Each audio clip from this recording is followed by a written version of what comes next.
Hello, this is Ernest Osias, Director of Market Analytics with Woodall Risk Management. Thank you for joining us for our weekly technical overview of the grain markets. Before we begin, a brief moment to look at our market disclosure. This is a solicitation, and there is substantial risk of loss in trading futures and futures options. Past performance is not necessarily indicative of future results. Thanks once again for joining us for our weekly installment of the Technical Market Overview. We'll go ahead and begin. As much as can be expected, corn broke out on June 6th into the middle of the month, giving us our summer rally that we were looking for.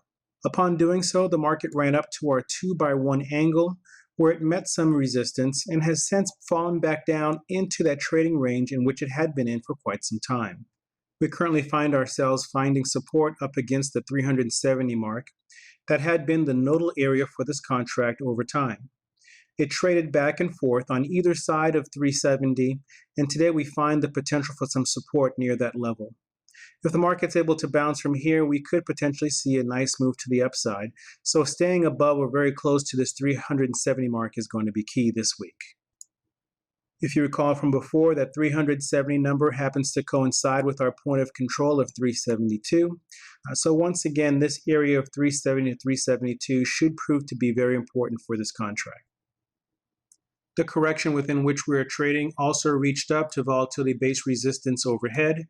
The market stopped right up against our volatility bands, and we've discussed in the past, once a market comes into volatility-based resistance, to expect somewhere in the neighborhood of 5 to 8 trading days of a correction or consolidation. The market has fallen about 2 or 3 days beyond that timeline, and that's not unusual.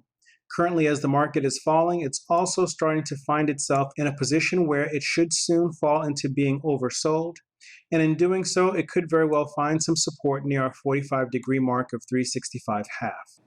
If it is unable to stabilize above or close to 365.5 number, then we would expect continued weakness where the market would then look to test 356. We're only about a week and a half outside of first notice date, and so we could very well find ourselves in a situation where the market simply finds itself moving sideways going into that first notice date. For the December contract, we projected that somewhere near June 10th that the market could very well find a top. The 10th landed on a Saturday, and the trading day beforehand landed on the 9th. Interestingly enough, even though the high did not land on the 9th itself, it was the high closing date for this contract, which essentially works in the exact same fashion. From here, the market has since declined, and that top that we also see was very close to one of our natural quartile levels. The actual high itself landed at 409, and at 409, we are one standard deviation away from our point of control of 386. So a number of factors did come together to give us this high, with price coming together with a time factor to give us a very good top from which the market has since declined. We're now sitting very close to the next quartile to the downside, and the actual point of control of 386 is where we found support today. And so this market is in a very critical place right now, and as long as it can hold above this point of control of 386, we can anticipate potential strength. But below this number, this market could find itself in a position where it does go down to test 363. Like the July contract, volatility-based resistance overhead was part of what caused the market to stall. The market did make a very nice decline, trading down through our 135-degree mark of 392.5. The next key support number that we'd be looking at then is downside support near 382.75. And from here, if the market again is not able to hold our key 180-degree mark, look for continued weakness to the downside. Our projected turn date for the soybean contract landed on June 11th. That was on a Sunday, and much like the previous contract we looked at, the high closing date actually landed on the previous day, or at least on the previous trading day. On the 9th, we can see the market made a very nice closing high, and from here the market has since started to decline. Even after the market marginally made a new high beyond the previous high, the closing still continued to be very close to our projected date of the 11th. From here, the market has since been declining, and after being very close to touching being overbought, we anticipate that the market will continue to the downside and retest previous lows, coming down to a point of control number at 907.75. Upon coming down to 907.75, we could find potential support, but we would like to see what the indicators are suggesting to us at that time. Support today lands at the 180-degree mark of 922. And once this market's able to break below here, we have the next degree factor coming in at 892, and this could very well be a very good target for this contract in terms of moving down. The November contract was very much overbought, and after doing so, we saw a very nice reversal across that area where the market has since reversed back down. And it's important to notice that when the market makes its moves, even though we were at resistance previously, it never quite reached being overbought, telling us that the market had a little bit more to go before turning back down again. Once it was able to reach being overbought, it's at this juncture that we're comfortable taking a short position on this market here. And from here, we've seen two very clean moves to the downside so far. We have potential support here landing very close to our 1x1 angle, but once this market's able to break through this area here, look for the market to retest previous lows. And we do have a point of control number sitting at 918. And upon touching 918, we can probably see a marginal move just slightly lower than that area. If you recall previously, we suggested that the beginning of this green zone could very well be a timeline for a change in trend for this contract. And lo and behold, the market moved up right into this timeline here. We had our high close right before it happened, or literally right at the day at which it occurred. And from here, the market made a marginal new high the next day and has since reversed back down again. We found very good resistance at the 135-degree mark of 949. And from here, the market made a nice move down 45 degrees to 934. Support here has been broken intraday, and we anticipate a move down to 918.5 is plausible at the very minimum for this contract. Wheat futures managed to produce the 4 sequential higher low formation we've talked about in the past. And from there, what we can often anticipate is a very big or fast move to the upside. The market gave us our 4 sequential higher lows, and lo and behold, on our forecast date of June 14th, we saw an acceleration of movement with a very big bar to the upside, and from here the market has been trading up slightly from there.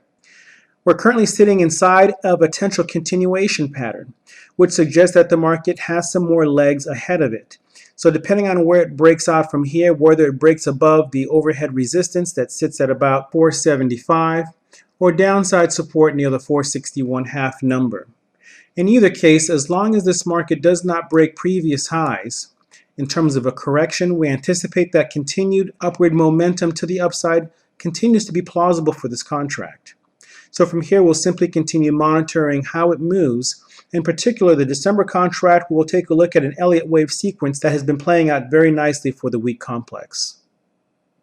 Part of why prices are perhaps stalling today is that we have reached another volatility-based resistance area, and in doing so, we could see a bit of a consolidation for about 3 to 4 more days. The market did first reach volatility-based resistance about 3 or 4 days ago, and since then we've had a bit of upward motion, but still kind of consolidative in nature. So from here, again, we're seeing a pattern that is potentially a continuation pattern that could very well cause this market to break out to the top side even higher. On the December contract, we'll take a look at 2 sets of wave sequences. The first that we'll look at is the bigger wave component itself, which we can see here is the bigger move, call it the ABC or potential 1, 2, 3 pattern that the market is setting up for itself. The other move that we'll look at is the subwave or the fractal of the wave 3 or C inside. Inside of this fractal, we can see a smaller wave sequence occurring in this market in this fashion here. So we'll clear the chart and we'll first talk about the bigger wave itself. The first thing that we'll do is we'll take a look at the length of this initial wave 1 or wave A. From here, what we would then do is compare the length of this move to what we're labeling as wave 3 or wave C. A 1-to-1 correspondence to this move would suggest that this market could terminate somewhere near 946.5. The market blew through that area, and now we're at about 127% of that move above the mark. Now, 127.2% is a Fibonacci fractal that we often use. And the market is finding very good resistance right up against that number, near that 507.5 number. That 507 half number also corresponds with being one standard deviation away from the point of control at 509, and so resistance right up against this number is also very important. Additionally, we did forecast a potential turn near the 19th for this contract, and we can see that the high close occurred yesterday and the market has turned down from there. It's going to be very important in order for this market to convert from being in an ABC movement into a new Elliott wave 5 sequence where we see waves 1, 2, 3, 4, and 5. We're going to need to see several closes above the 507 half number, hopefully this week. In doing so, we would look for the market to touch at a minimum 521.25 with the potential of moving upwards to about 535 to 540. But before we want to do that, let's take a look at the smaller wave 3/C itself and see how it is panning out. The one-to-one correspondence of the smaller one leg here corresponds with coming in at 479. If you recall before, we suggested that the market needed to close a number of times above 486.75 to confirm the possibility of touching 491.5. The market did do that. We got the close above 484.75. The market not only touched the 491.5 number that we talked about, but we also suggested the possibility is reaching as high as 499. The market has done all of the above and continues to move up nicely from there. So internally, we're seeing a 5-wave sequence actually materializing inside of the bigger leg. So from here, a correction would not be out of the ordinary for this market for it to come in and give us a potential wave 4 that tests probably somewhere in the neighborhood of 491. And technically speaking, it could move all the way down to this previous low here and still be considered a wave 4. At which point, the way in which a wave 5 then finishes itself off could either be marginally higher than the previous wave 3, or a failed wave 5 would be slightly lower. In either case, we could still get a 5-leg sequence out of this movement. What's going to be very important is where this 5th leg terminates. If the 5th leg is in fact able to terminate above our 507 half number, then we fully anticipate that the market would touch at a minimum 521.25 with the possibility of getting up as high as 535 down into the future. We'll continue to monitor the way in which this market moves, and we'll highlight one more date in the middle of July where we can see a potential turn in the market's movements.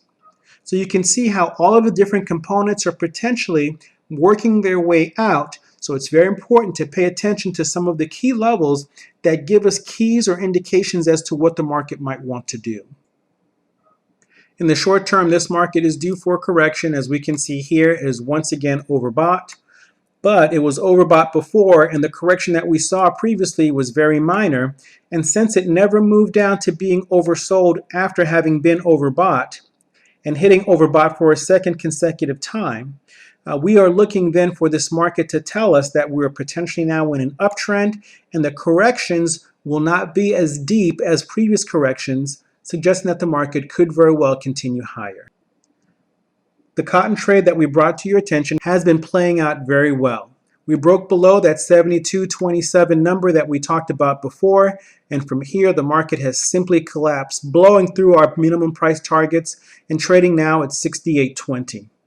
From here, we'd simply be looking for a spot to cover or to at least be trailing stops inside of this move to the downside, in particular because what we're looking at here is the potential for a continuation move where this market could very well continue to move down the same length that it did coming into this move and copying that in the same direction on the other side.